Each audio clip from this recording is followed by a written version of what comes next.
कोलकाता में महिला डॉक्टर की हत्या के खिलाफ आज पूरे देश में इंडियन मेडिकल एसोसिएशन के आह्वान पर ओपीडी और डायग्नोस्टिक सेंटर में काम बंद रखा गया है।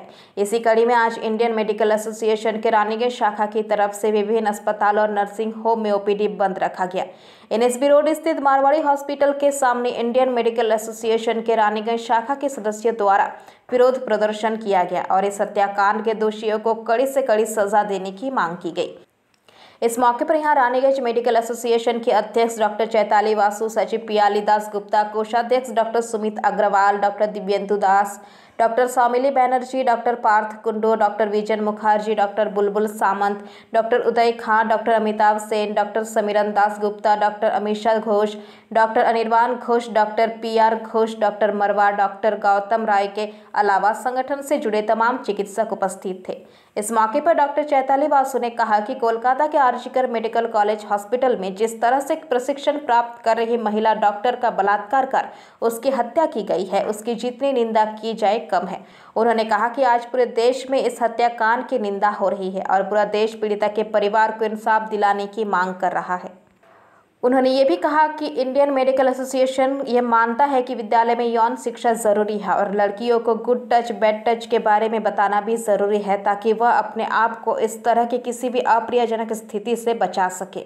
বন্ধুরা সবসময় আমাদের সঙ্গে আছে, তার জন্য আপনাদেরকে অসংখ্য ধন্যবাদ। আজ যে নক্কারজনক ঘটনা ঘটেছে তার জন্য আপনারা শুধু কেন সমস্ত স্তরের মানুষরা আমাদের সঙ্গে আছে, তাও আজকে আমরা এই অবস্থা ধর্মঘট করছি কেন? আমাদের প্রথমে দাবি ছিল যে আমরা বিচার চাই, তারপর আমরা দেখতে পেলাম যে বিচার যারা করবে তারা সমস্ত তথ্য প্রমাণের জন্য যে তথ্য প্রমাণ লোপাটের একটা জঘন্য একটা তাদেরকে আক্রমণ করা হলো। ঠিক যেই সময়তে তারা ওই মঞ্চ ছেড়েছে, সমস্ত মানে হসপিটালের কয়েক তলা ভেঙে গুড়িয়ে চূর্ণ করে দেওয়া হয়েছে। কে করেছে জানি না, কিন্তু সেই তথ্য প্রমাণ যদি না পায়, যেই সিবিআইকে আমরা আজকে হাতে বিচার বিভাগীয় তদন্ত চলে গেছে, তারা কতটা সঠিক বিচার করতে পারবে আমরা জানি না। আমাদের প্রফেশনে এটা যদি অন্য কোনো প্রফেশন হতো তারা হয়তো চুপ করে আমাদের প্রফেশনেরটাকে বন্ধ নিয়ে এই আন্দোলনে পথে নেমে যেত, কিন্তু আমরা নিজেরা আমাদের এই আন্দোলন আমাদের পেশার একটা দিক হচ্ছে আমরা মানুষের সেবা করি, তার পাশাপাশি আমরাও নিজেরাও মানুষ। সেই জিনিসটা বোঝানোর জন্য যে আমরা চিকিৎসা পরিষেবা বন্ধ করতে পারি না। আমাদের সমস্ত রুটিন পরিষেবা বন্ধ আছে, সমস্ত আউটডোর বন্ধ আছে এবং স্বতঃস্ফূর্তভাবে সকলে করছে এবং সাধারণ মানুষরা সেটাকে আমাদের সাহায্য দিচ্ছে। এটাই আমাদের বল, আমরা এটাই দেখার জন্য বসে আছি। এমনকি আমাদের কলকাতা থেকেও শুনতে পেয়েছি কোনো একটা একটা বিকিনি সেজে সেই আন্দোলনরত অবস্থায় আমার আমার বৌমা ওখানে আছে, তারা বিকিনি সেজে পাশ দিয়ে যাওয়ার সময় আন্দোলনরত মেয়েটিকে বলে যাচ্ছে তোমার কিন্তু সামনের দিন শেষ, হ্যাঁ তুমি সাবধান, এরকম চললে তোমার দিন শেষ। তো সে বলেছে যে হ্যাঁ একদিন তো মারা যাবোই, তো কিছু করেই মারা যাবো। এরকমভাবে হয়েছে বিভিন্ন জায়গায় এরকম বিক্ষিপ্ত ঘটনা। গতকাল রাত্রি 11টার সময় আমি নিজে একটি কল পাই যে এক মহিলা আমাকে ফোন করে বলছে আপনার বাড়িতে পেশেন্ট দেখাতে যাব, ছোট বাচ্চা খুব কাঁদছে। কিন্তু তারপরে তারা অন্য একটা নার্সিংহোমের নাম বলে গেছে, আমি জানি না এটা কী কল, কিন্তু আমাকে বলা হয়েছে আমি যেহেতু সবাই জানে আমি এখন রিটায়ার করে গেছি 2.5 বছর, আমি নাইট কল করিই না, সেরকম আমাকে ফোন করে বলা হচ্ছে আপনি দেখে দিন, কোনো ডাক্তার দেখছেন না, নাম করে বলছে ডক্টর শর্মা দেখছেন না, বাকিরা বলছেন যে কালকে ধর্মঘট দেখবো না, আপনি আসুন আপনার বাড়িতে আমরা সবাই মিলে যাচ্ছি। আমরা না, আমি দেখছি না, আপনি যেখানে নার্সিংহোমে যান ওখানে জরুরি পরিষেবা চালু আছে। এটা কিসের ইঙ্গিত আমি জানি না, কিন্তু এটা একটা ইঙ্গিত। হ্যাঁ, আমাদের যে আন্দোলন চলছে এভাবে চলতে থাকবে। আপনারা পরবর্তীকালে আরও বক্তব্য রাখবে আমাদের সিনিয়র পার্সনরা, তাদের কথা শুনুন। আমি ডক্টর মিসেস পারোয়াকে দুটো কথা বলতে অনুরোধ। অ্যাসোসিয়েশন ভারতীয় চিকিৎসক সংঘ হেডকোয়ার্টার দিল্লির ডাকে সারা ভারত জুড়ে চিকিৎসা ধর্মঘট শুরু হয়েছে। সকাল 6টা থেকে কাল সকাল 6টা অবধি এই ধর্মঘট চলবে। সাধারণ মানুষের যাতে কোনো অসুবিধে না হয় তাই সমস্ত এমার্জেন্সি খোলা আছে, কিন্তু আউটডোর পরিষেবা, ডায়াগনস্টিক পরিষেবা, যেগুলো রুটিন কাজ সেগুলো বন্ধ রাখা হয়েছে। আজকে এই বন্ধ ডাকা হয়েছে আরজি করে আপনারা সবাই জানেন, এক ডাক্তারি ছাত্রীকে নৃশংসভাবে ধর্ষণ এবং খুন করে দেওয়া হয়েছে আরজি করে তার নিজের ডিপার্টমেন্টের ভেতরে। তারপরে প্রশাসনের সর্বোচ্চ স্তর থেকে সেই তথ্য প্রমাণ লোপাট করার চেষ্টা এবং সেই একই কুনাট্য আবার শুরু হয়েছে।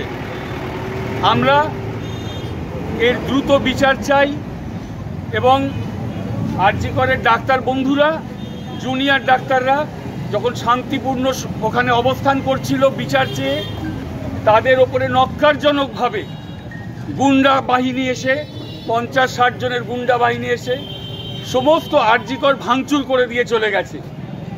এই দুই ঘটনার প্রতিবাদে আজ সারা ভারতবর্ষ জুড়ে ডাক্তাররা পথে নেমেছে, বন্ধ সংগঠিত হয়েছে। সকাল 6টা থেকে কাল সকাল 6টা অবধি এই বন্ধ আমাদের চলছে এবং চলবে। সমস্ত ওপিডি পরিষেবা, আউটডোর পরিষেবা, রুটিন কাজ বন্ধ রাখা হয়েছে, কিন্তু যাতে রুগীদের অসুবিধে না হয় তাই এমার্জেন্সি পরিষেবা চালু থাকছে।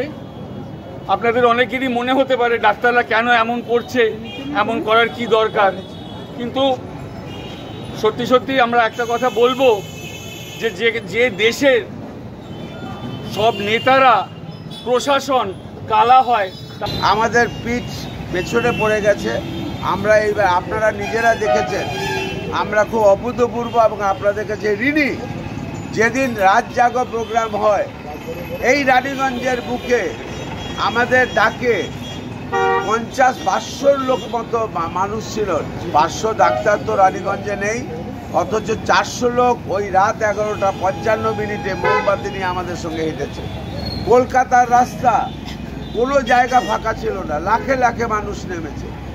কোথায় অভিনেত্রী থেকে শুরু করে একজন সুইপার পর্যন্ত সেই র্যালিতে ছিল।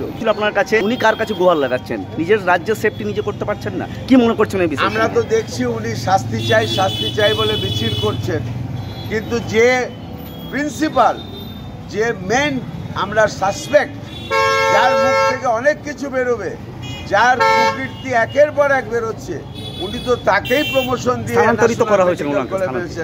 আমরা কি আশা করতে পারি তার কাছ থেকে? আমরা কোনো আমাদের অকাট্য প্রমাণ নেই। আমরা মায়ের একটা বক্তব্য শুনেছি, মেয়ের মায়ের, সেখানে কোনো পুলিশ অফিসার গিয়ে 1 কোটি টাকার একটা লোভ দেখিয়েছিল, যেটা উনি বলেছেন, উনি হাত জোর করে সেটাকে না বলেছেন। এটার ঘটনাটা সত্যতা যাচাই করার ক্ষমতা আমাদের নেই, আমরা করতে পারবো না। তাই আমাদের শেষ কথা, আমরা চাই এই আন্দোলনটা জনগণের আন্দোলন হোক, কারণ এটা শুধু ডাক্তারের আন্দোলন হলে চলবে না। Political person, but we want justice for that girl और फ्यूचर में ऐसा नहीं हो, इसकी कामना करें। थैंक यू আমাদের সঙ্গে থাকার জন্য। আজকের এই ঘটনাটা ইতিহাসে প্রথম, কিন্তু ঘটনাটা কিন্তু প্রথম নয়, ইতিহাস প্রথম। আপনারা ভুলে যাবেন না 2019 সালেও কিন্তু একজন কর্মরত ইন্টার্ন ছেলে, তাকেও কিন্তু নৃশংসভাবে মারা হয়েছিল এবং ওপরওয়ালার দয়াতে উনি বেঁচে গেছেন। ওনার বাঁচার কোনো আশা ছিল না। এরকম প্রায় ঘটতে ঘটতে এটা আলটিমেট ছিল। আমাদের মনের মধ্যে অনেক বিক্ষোভ, অনেক কষ্ট, দুঃখ নিয়ে আমরা আমাদের সীমিত অ্যামেনিটিসের মধ্যে আমরা সেবা দেওয়ার চেষ্টা করি। আমাদের হাতে সীমিত ক্ষমতা থাকে, তা সত্ত্বেও যদি এরকম হয়, আমাদের দুর্ভাগ্য যে আমরা এরপরে কীভাবে সেবা দেব। ছোটো ছোটো ছেলেমেয়েরা আমাদের পরের জেনারেশন বলছে এখান থেকে চলে যাবো, এটা তো সমস্যার সমাধান নয়। আমরা তো চাই সেবা করতে, কিন্তু এই ধরনের যদি হতে থাকে তাহলে কিন্তু আমরা কিভাবে সেবা দেবো আমরা বুঝতে পারছি না। একটার পর একটা ঘটনা। আমাদের মুখ্যমন্ত্রীও তিনি মহিলা, আমরা শুধু মহিলা নয়, এবং এটা কিন্তু পুরুষ মহিলা নির্বিশেষে। चीफ मिनिस्टर ये वही पूछ सकते हैं, वही बता सकते हैं किसके हमारे अगेंस्ट, हम किसके अगेंस्ट कर रहे हैं, रास्ते में खड़ा है तो हम ये इसका आंसर वही खुद दे सकते हैं। ये तो हमें भी नहीं मालूम कि वो किसके अगेंस्ट जस्टिस मांग रहे हैं, लेकिन हम जानते हैं हम किसके अगेंस्ट जस्टिस मांग रहे हैं। एविडेंसेस गायब किया जा रहा है, जो कि हम लोग अभी स्ट्राइक पे बैठे हैं, मालूम नहीं हमारे ऊपर कैसे हमला होगा, पर्सनल लेवल में कैसे हमला होगा, लेकिन हमारा जस्टिस सिर्फ आज के लिए नहीं, हमेशा के लिए सिस्टर लोग भी बहुत, मतलब उनका जो सिस्टम से जैसे सिस्टम में ये लोग काम करते हैं ये भी बहुत इनसिक्योर फील करते हैं। तो ये एक काम की जगह में चाहे लड़का चाहे लड़की चाहे पुरुष चाहे महिला सब किस्म का सेफ्टी की ज़रूरत है। तब हम लोग चिकित्सा में हम लोग ध्यान देंगे कि अपने सिक्योरिटी में जो फॉरेंसिक मेडिसिन के बारे में अगर थोड़ा बहुत जानकारी है किसी को तो वो अगर एक डेड बॉडी कुछ नहीं बोलता है तो forensic medicine it speaks that medicine is so strong so advance. अभी AI भी आ गया, इतना स्ट्रॉन्ग है वो खुद अपने आप से बोलता है। तो वो सबूत अगर मिल जाएगा जो अभी ऊपर चले गए वे नहीं बोल सकेंगे तो एविडेंसेस विल स्पीक। ये तो एविडेंसेस मिटाने के लिए भी सब खड़े हैं। क्या क्यों होगा ऐसा? इस खड़े हैं क्योंकि हम जानते हैं, हम लोग भी फॉरेंसिक मेडिसिन थोड़ा बहुत पढ़े हैं कि हमारे सिस्टम हमारे कारिकुलम में है फॉरेंसिक मेडिसिन। টাইম ভয়ে পাচ্ছি আমরা যে জায়গায় আনসেফ সেখানে আমরা ডিউটি কী করে করবো, কী করে একটা পেশেন্টকে সেফ ট্রিটমেন্ট দেবো। এখন তো আমরা নিজেরাই ভাবছি আমি ডিউটি যাবো ফিরে বাড়ি যাবো, তো এই কোশ্চেনটাই যদি থাকে আমি একটা পেশেন্টকে সুস্থ করবো কী করে। আমার মনে তো এটাই চিন্তা রাখছে আমি রাত 12টা 1টা নানান রকমের পেশেন্ট আছে হসপিটালে, নানান মানুষ আছে হসপিটালে, আমি যদি নিজেকে আনসেফ ফিল করি কর্মের জায়গায় আমি অন্য পেশেন্টকে ট্রিটমেন্ট দেবো কী করে। এইসব জিনিসগুলো মিটামিটি না হয় আমরা কীভাবে ডিউটি করবো, কীভাবে বাইরে বেরোবো। ওটা হলো ওইটার পর কি আমরা নিজেদেরকে সেফ মনে করতে পারি? আরজি করে যে ঘটনাটা হলো সেটার পর কি আমরা নিজেদেরকে সেফ মনে করতে পারি কখনো? রাস্তাঘাট কোনো জায়গায় মেয়েরা সেফ নয় কেন? আমি নিজেই তো ভয় পাচ্ছি, আমি আমার মেয়েকে দেবো না, আমি নিজেই ভয় পাচ্ছি। শুধু ডক্টর না, বাইরে বের করতেই ভয় পাচ্ছি। শুধু ডক্টর নয়, প্রত্যেক মেয়ে আনছে, ডক্টর সিস্টার আদার যে কোনো পোস্ট, সাধারণ মেয়েও সেফ নয়। আমরা রাস্তায় কর্মের জায়গায় সেফ নয়, এইভাবে কি করে চলবে? নিজ তক্ষ যে একদম পুরো ভালোভাবে না, এটা চাই না, যেখানে করতে যাচ্ছে সেখানে তো বাধা। रानीगंज से सम्राट दास की रिपोर्ट, PBTV न्यूज़। नियमित अपडेट एवं दुनिया भर की ताज़ा खबरों के लिए हमारे फेसबुक पेज को फॉलो एवं यूट्यूब चैनल को सब्सक्राइब करें।